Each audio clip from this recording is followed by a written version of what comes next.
Hi everyone, Angela here. Do you need to add ruffles to a project? I'm going to show you my simple and accurate way to make these pleats.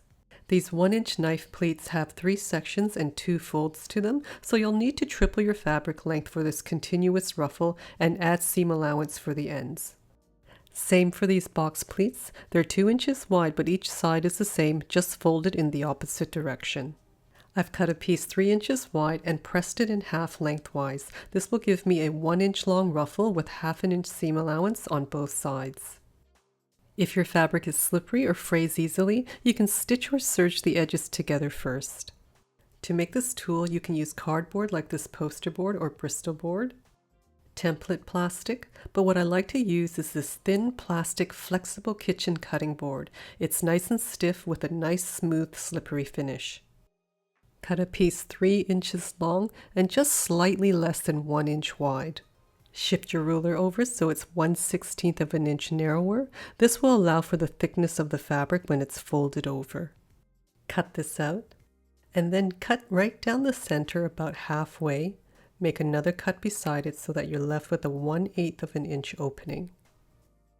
Then round out all of the corners so that there aren't any sharp points.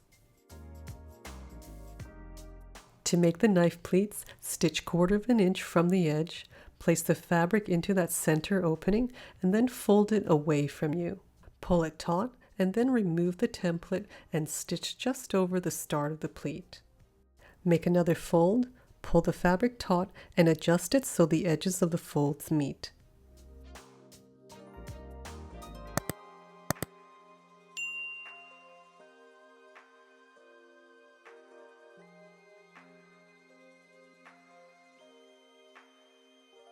For a box pleat, insert the fabric, but this time fold in the opposite direction towards you and line up the folds.